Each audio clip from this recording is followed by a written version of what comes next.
Welcome. Good afternoon. Rita Davis, Counsel to the Governor. In the coming years, many will attempt to describe the Governor's impact on the Commonwealth of Virginia.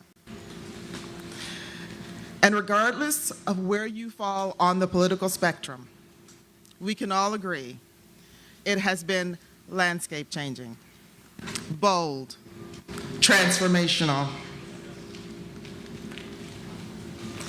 And while there are many accomplishments one could point to in support of those characterizations, none of those are perhaps as history-defining as the one for which we have gathered here today to bear witness. The arc of the moral universe is long, but today, in the Commonwealth of Virginia, it bends sharply towards justice.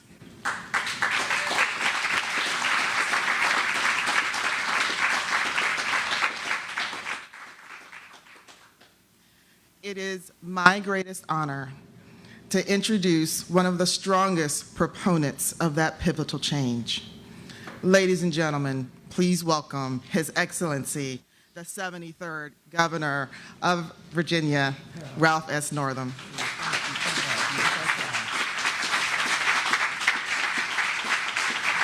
Please be seated. Please. Thank you so much, and good afternoon, and just all of you. Thanks for joining us today for this truly historic moment in Virginia's history.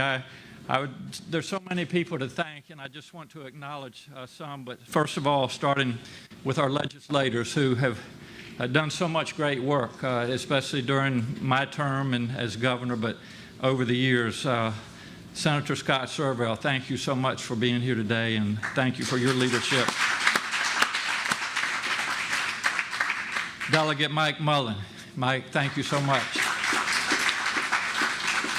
Delegate Ken Plum, thanks for joining us today. Senator Mamie Locke. Mamie, thank you. Senator Louise Lucas, thank you so much. Delegate Jay Jones, welcome Jay.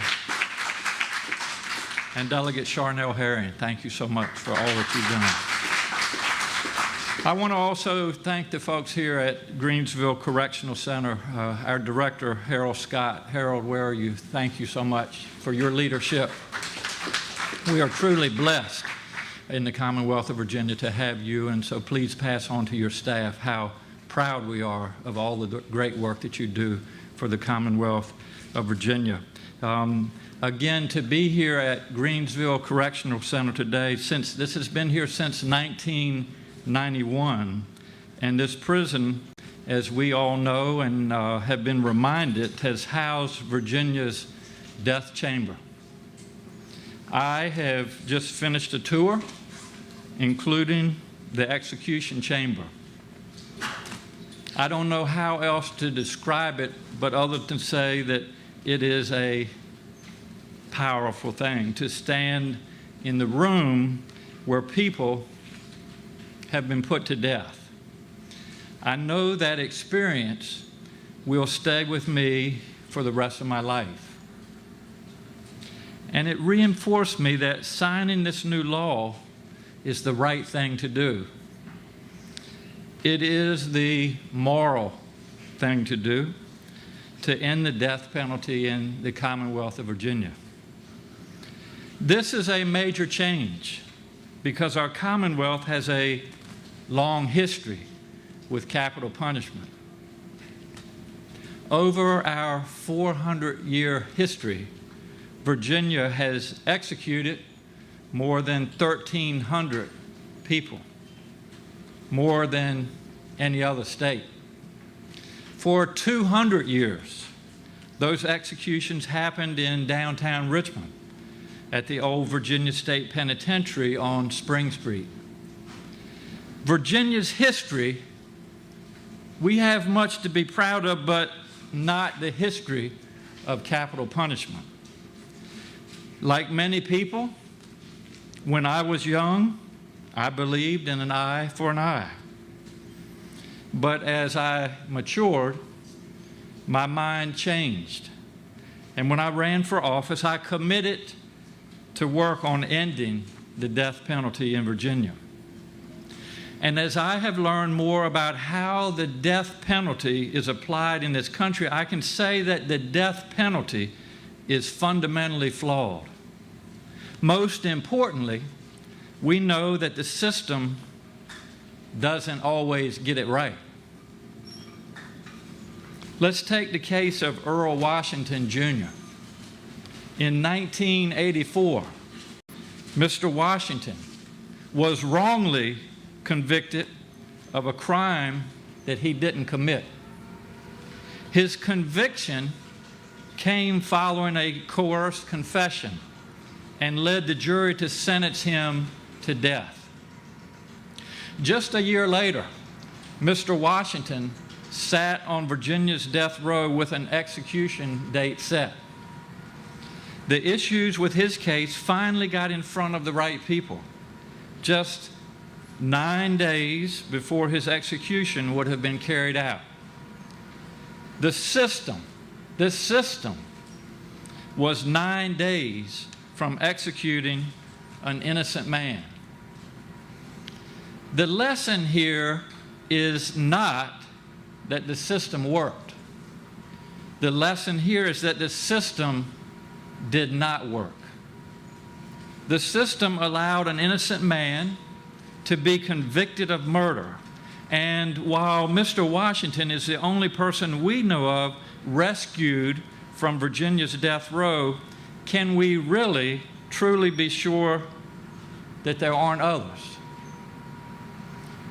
In fact, around the country, more than 170 people have been released from death row since 1973 due to evidence of their innocence.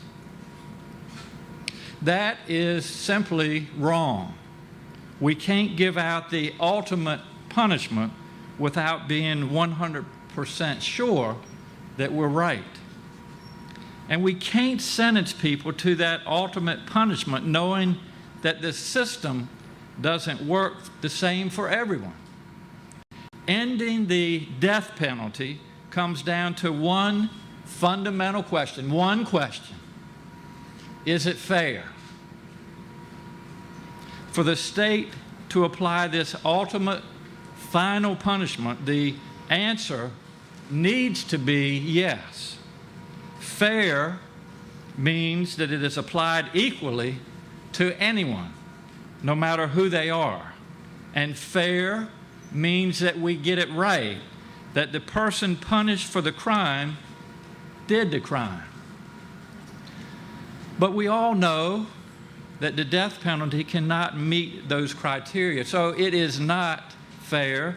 It is applied differently based on who you are, and the system has gotten it wrong.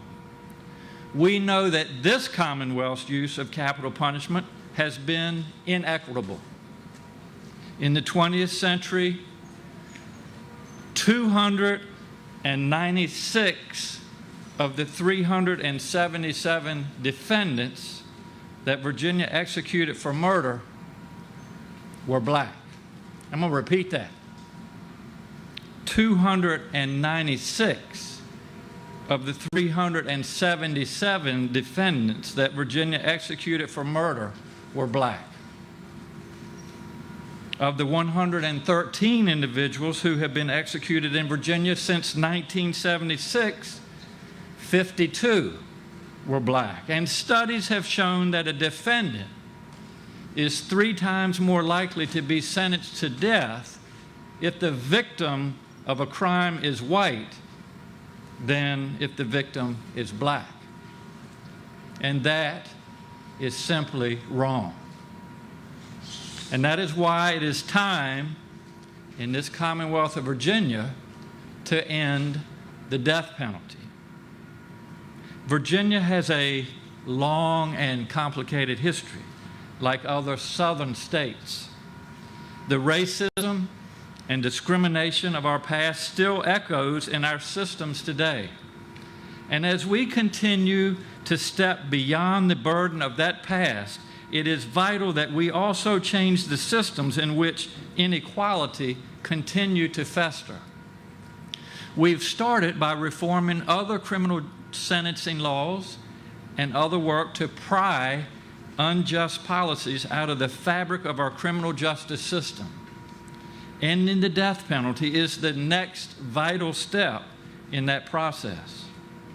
There is no place today for the death penalty in this Commonwealth, in the South, or in this nation.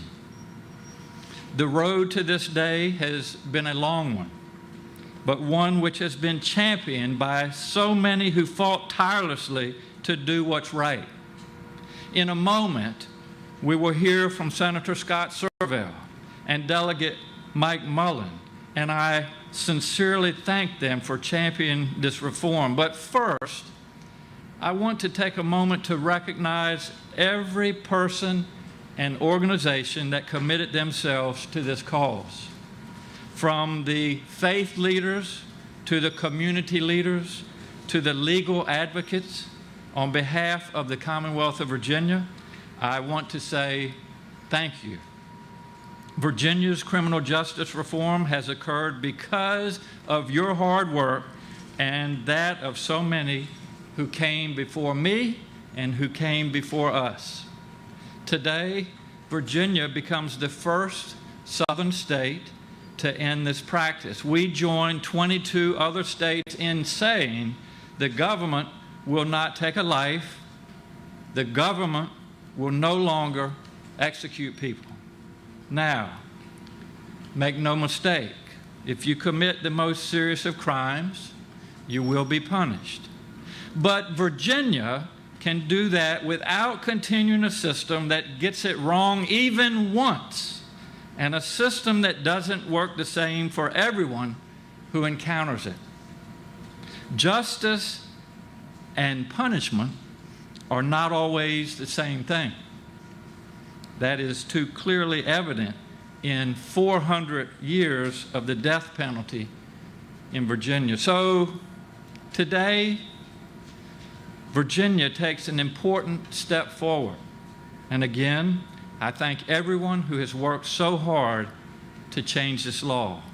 So thank you to all of you. And now I'd like to ask Senator Scott Servell to say a few words. Scott, welcome.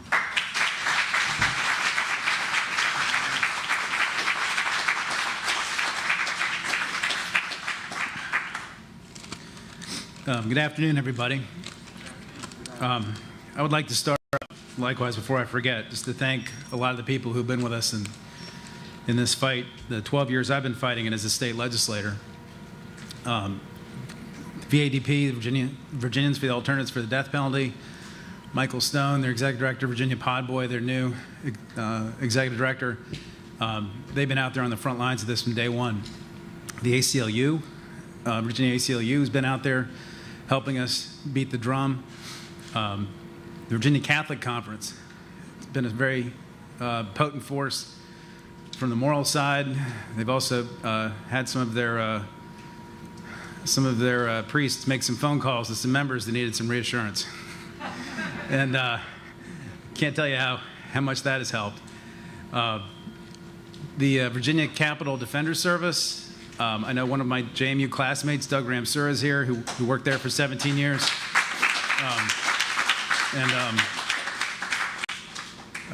Do not underestimate how important the absence of people on death row made in terms of making people feel like it's time that we need to do this. We finally provided people with the defense that they deserved, and you can see in terms of the outcomes how much of a difference that's made in terms of how justice is meted out in Virginia.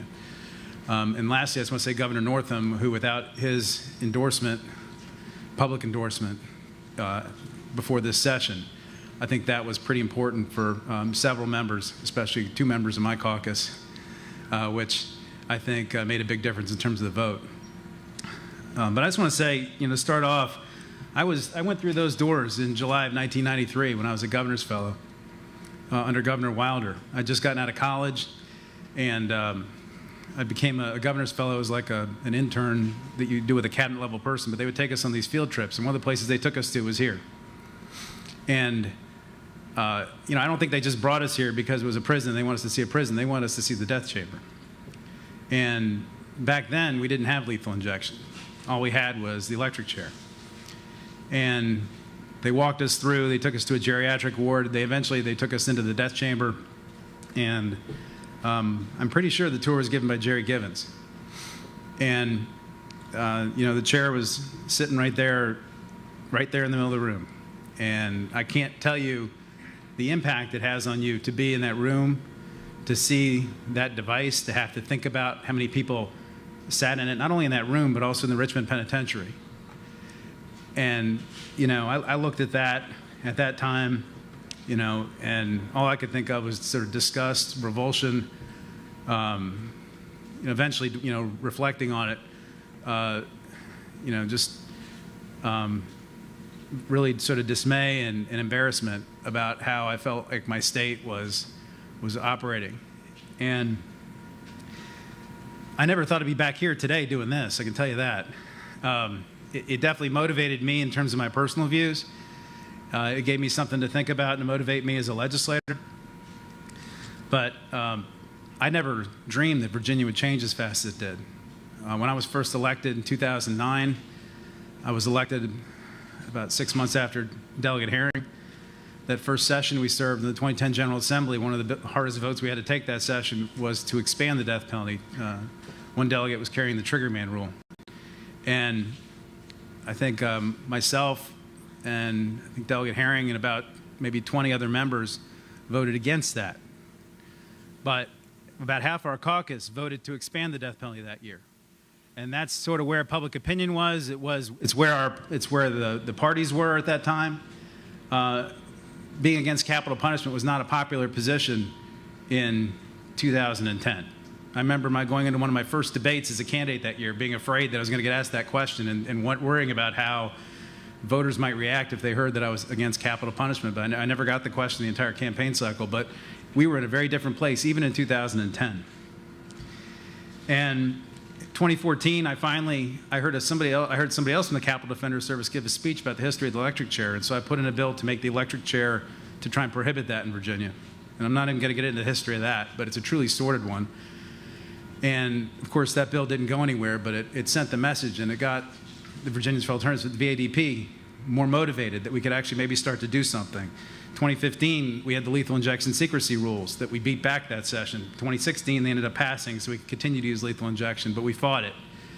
And then this last session, I thought we might have a chance to actually pass this. And I remember Senator Locke, our caucus chairman, called our meeting in when we were in Harrisonburg trying to figure out some of the things we were going to take on as a caucus. And I said, what about capital punishment? There was about, I'd say, between 5 and 7 members that didn't feel comfortable taking that on yet. And that was just 2 years ago. And I worked on them one at a time, and eventually we were able to get the votes together to get it through. And I think if we had tried last session to get it on the floor, it wouldn't have passed, but this year I think was the year. I think Governor Northam's endorsement made a big difference for people, along with George Floyd and a few other things that have happened in this country over the last 12 months. But I think what keeps people up at night about this largely is 2 things. One is the history of this in Virginia, and the other thing is the innocent. And I was reading, Virginia's history on the death penalty is really ugly, and it doesn't get written a lot. It needs to be written about more because people need to understand what the history is. And right before I came here, I was looking around. I read an article about the Martinsville 7, and in that article it talked about how between 1908, when Virginia instituted the electric chair, and 1948, when the Martinsville 7 were convicted, Virginia had 808 white men who were convicted of rape. Not a single one of them got the death penalty. But 45 black men were executed for rape. Not a single white man who committed 808 rapes, not a single one. That says to you a lot about what death penalty was used for. In fact, Senator Locke talked on the floor about you saw a direct correlation between the rise in the death penalty in Virginia by the government and the end of lynching. And the connection is really undeniable. And that's the history. That's where this comes from. And some people argued on the floor that, well, we've got the Capitol Defender Service, we figured out how to do this. The problem is the innocent. And that is the one argument that nobody ever countered on the floor. We had this argument for 2 hours in the Senate. Not a single person could say, how do you justify killing one innocent person for every 9 guilty people that you execute? Nobody can justify that. And that's, I think, what has really caused a lot of folks to come around on this issue, the exoneration issue, because we realize we just can't get this right. So the reason it makes people uncomfortable is because of our values and our history. I started this morning at my home. On my way here, I stopped at Gunston Hall, which is the home of George Mason. George Mason he attended the Constitutional Convention, but he refused to sign the U.S. Constitution because it didn't contain a Bill of Rights. George Mason wrote the Virginia Declaration of Rights in June of 1776, before we declared our independence. And in that declaration, we declared for the first time in the world that we as human beings have certain rights against our government. Freedom of speech, freedom of press, freedom of religion, but we also have the right to trial by jury. We have the right to subpoena witnesses. We have the right to cross-examination. We have the right to not be compelled to have testimony. We have a right to a jury of our peers. We have a right to speedy trial. We have fundamental human rights, fundamental rights in our justice system. And I started there this morning because to pay homage to George Mason, to our Declaration of Rights that was eventually became our U.S. Bill of Rights in 1883. Because as somebody put to me the other day, I was talking to a friend of mine who's a federal prosecutor. He says what we finally figured out here is that we finally figured out that we can no longer, while some people may feel very angry when a murder is committed, when somebody may feel that morally there may be some reason, I don't feel that way, but some people feel there's morally a reason to use this kind of sanction, it is fundamentally impossible to utilize this type of sanction in a country like ours that values fundamental human rights the way we do. It is impossible to use this remedy. It doesn't work. It's impossible. It doesn't comport with our current values. And so from my point of view, with what Governor Northam is about to do in a few minutes, is he is going to restore Virginia to its position of leadership, not just in the country, but also in the world, as a society, as a government that values civil rights, that values your rights against the government, that values things like your rights to trial by jury, your right to confrontation, your right to be notified of what you're being charged with. This restores us to a place of prominence in the world. It makes us a leader in justice, which is where our state originally was in 1776 when we came into our existence.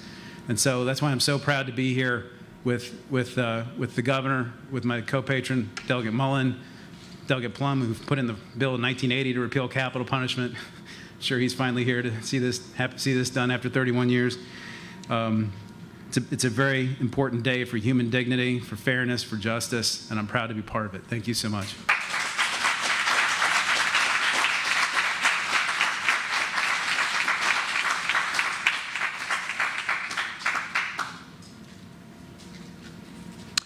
Well, thank you, Senator Serval, for those wonderful words.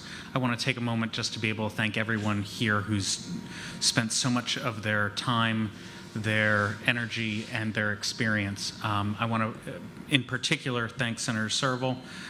Governor, thank you for your leadership. This would not have happened without your guidance. Leader Herring, thank you for being here. Thank you for being such an amazing co-patron and for working on this since you first came to the General Assembly. Delegate Jones, thank you for your leadership and everything that you've done. Senator Lucas, it seems like you're everywhere across the Commonwealth at all times. God bless you. Thank you for everything that you do to be able to make our Commonwealth a better place. Then finally, number one, Delegate Plum, someone who put in this bill before I was born, and who's been fighting on this issue as a moral one for decades.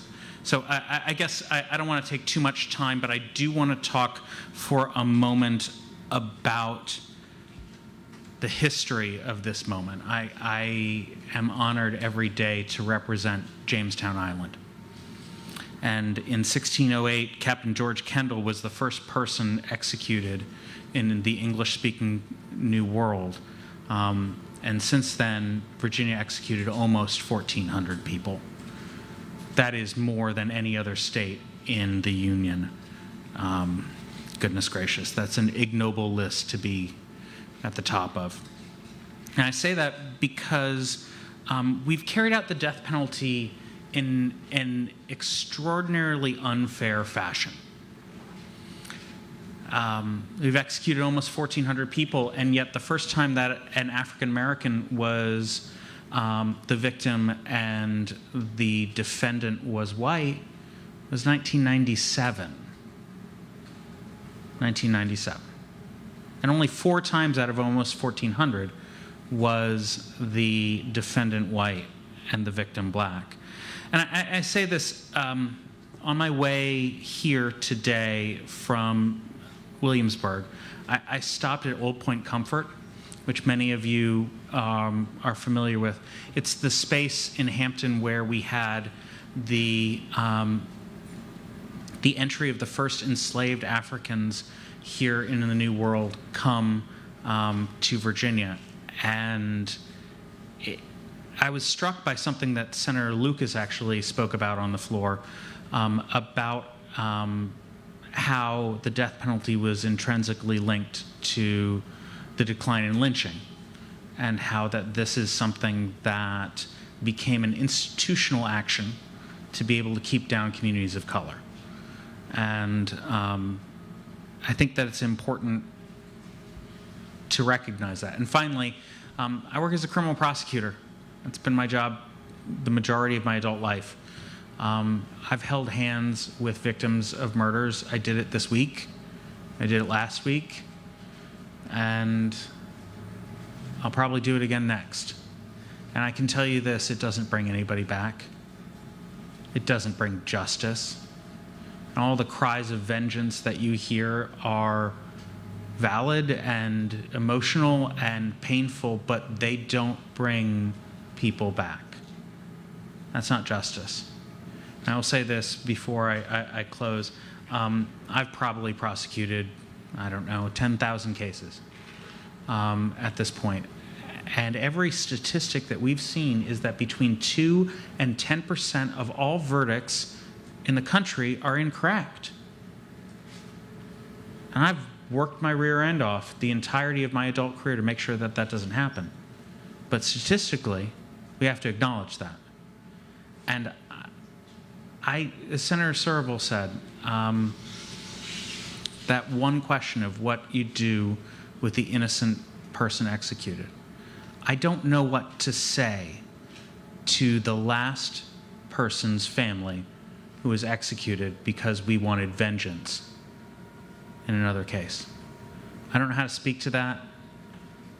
I genuinely think that we have the best criminal justice system in the country. And by that, I mean the best in the world. But it's still made up of people, human beings who sometimes make mistakes. And the death penalty forgoes our ability to change that. And so I am greatly honored to be with you all here today. Thank you all for your leadership. And in about an hour, the Commonwealth will be a better place. Thank you all.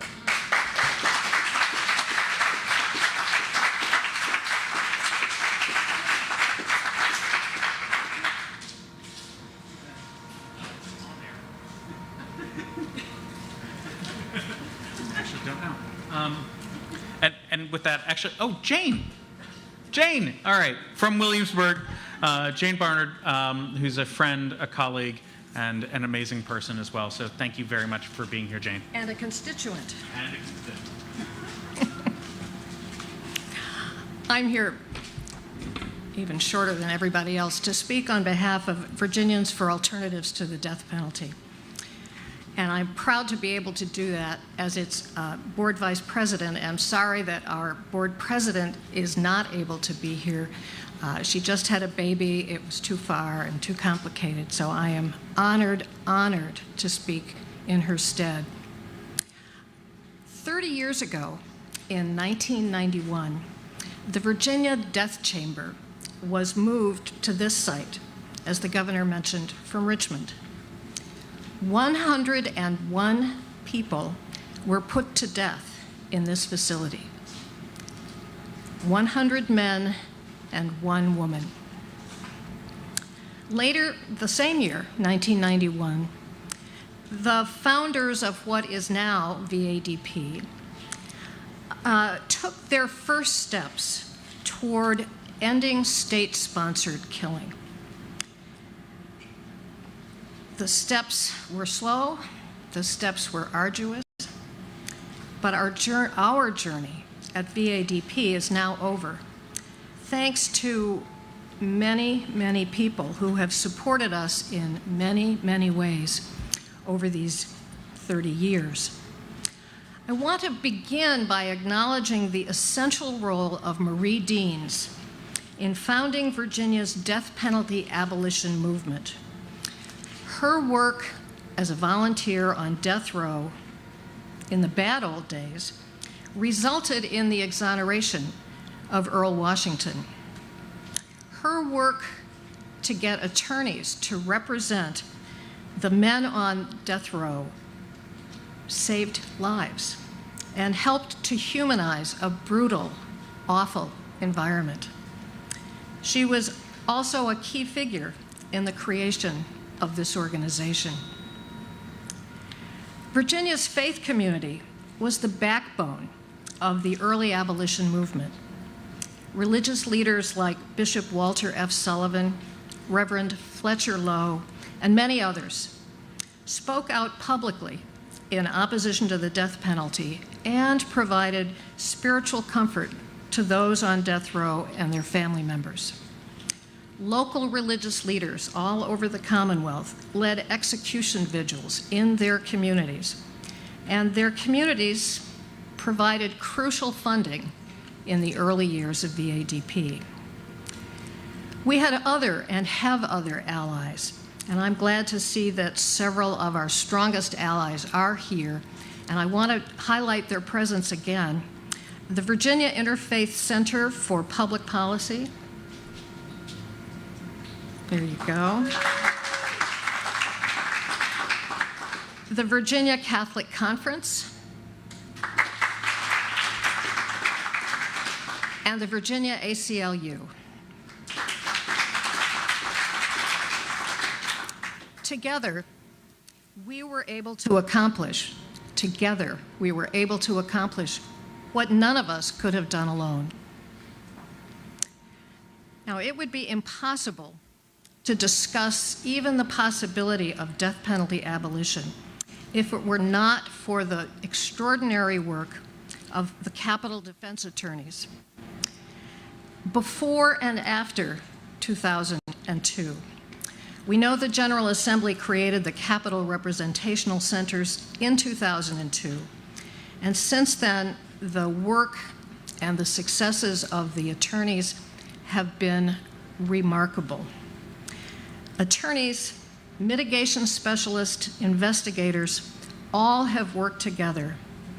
People like David Bruck, Jerry Zirkin, Rob Lee, and many, many others have represented indigent defendants accused of capital crimes for almost 20 years, and that work has come or will come to an end.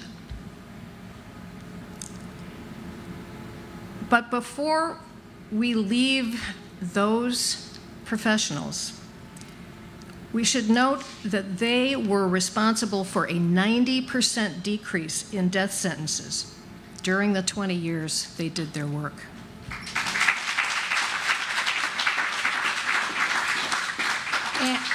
And no one in Virginia has been sentenced to death in the past 10 years. Another key group of advocates for death penalty abolition has been murder victim family members. People like Rachel Sutphin and Linnell Patterson and others.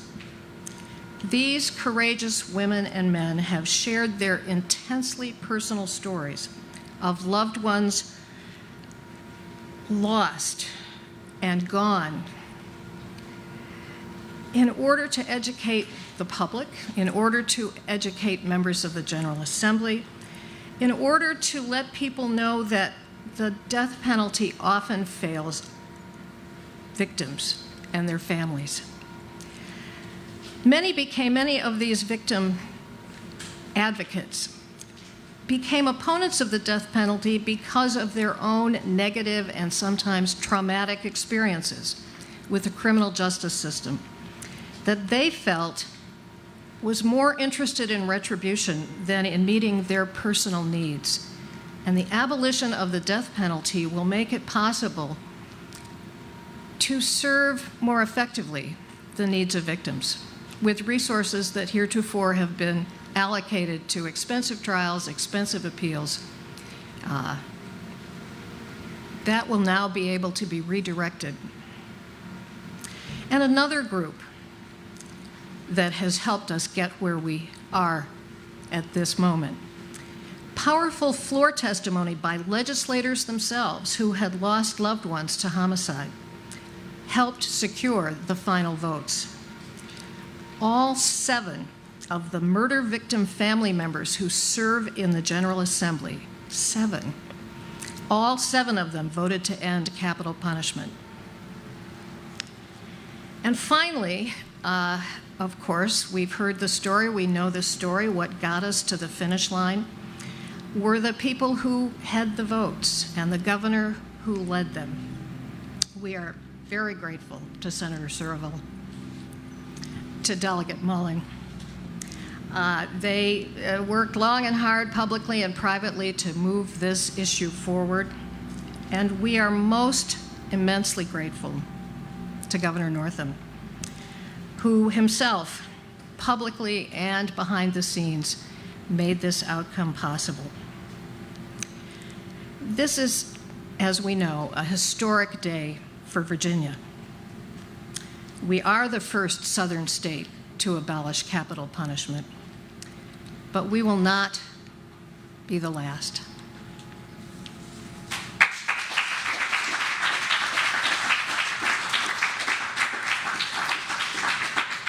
And I am now very happy to introduce one of our strongest allies in the past year, Reverend Lakeisha Cook.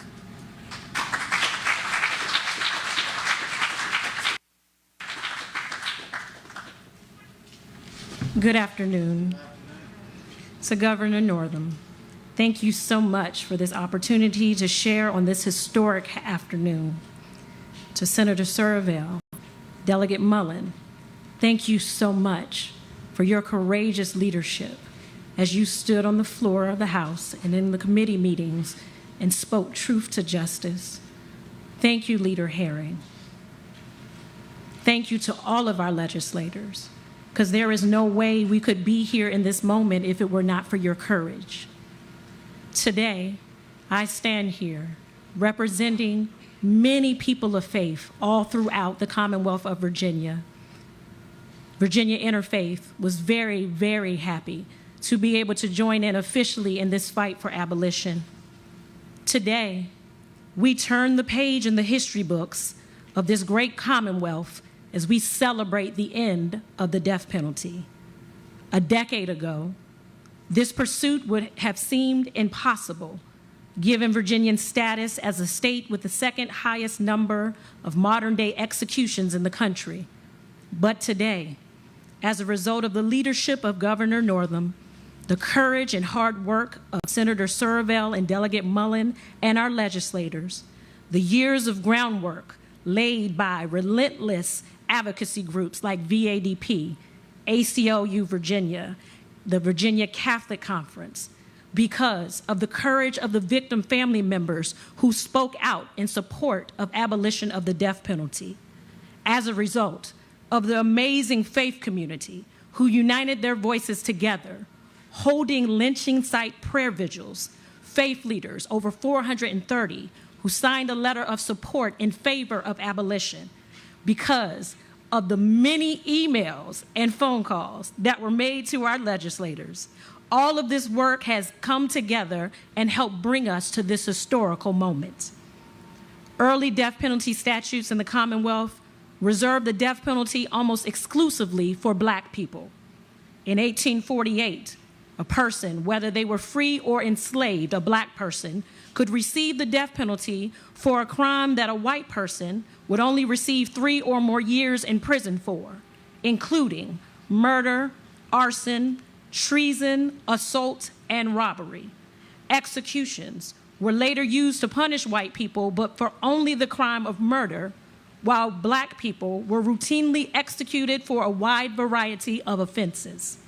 As extrajudicial lynchings became commonplace in the late 19th century and early 20th century, the state responded by carrying out more state-sanctioned executions in order to placate and deter white mobs who threatened to take justice into their own hands for Black people accused of crimes.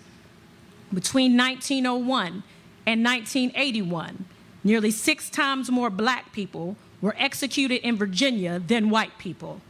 But today, we turn the page. Today, we begin a new chapter in the Commonwealth. We have reached the end of Virginia's legacy of the death penalty, which is deeply flawed and ineffective. And today, we start a new chapter, embracing the possibility of a new evidence-based approach to public safety, one that values the dignity of all human beings and is focused on transforming the justice system into one that is rooted in fairness, accountability, and redemption. We are so grateful for this day. Thank you.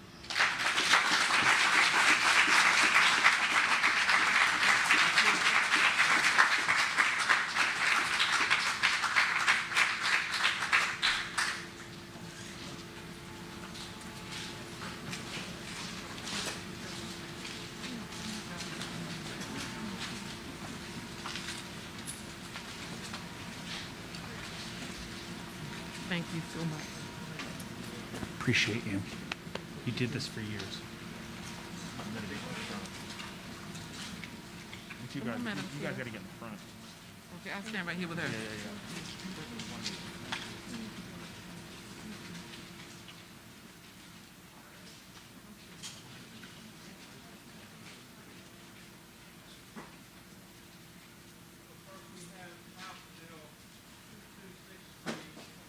The Chief Patron, Delegate Mike Mullen.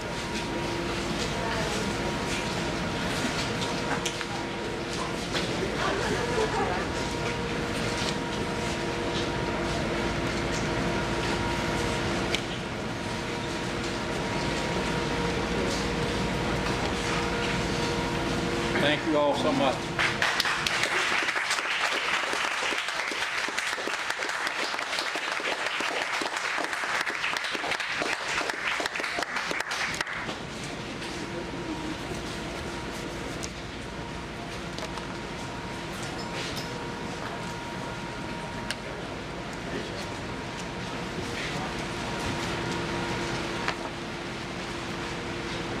Senate Bill 1165, the Chief Patron, Senator Scott Somerville.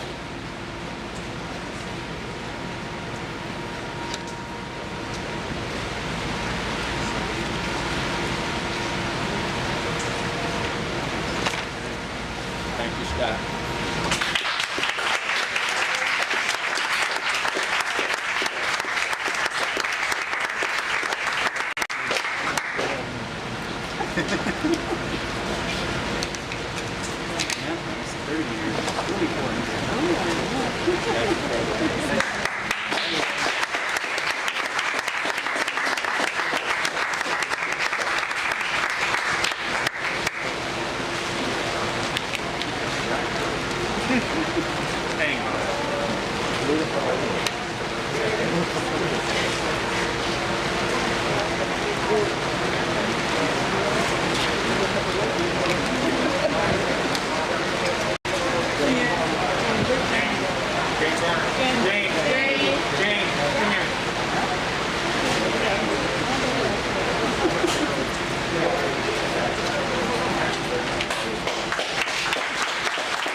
Thank you. Thank you.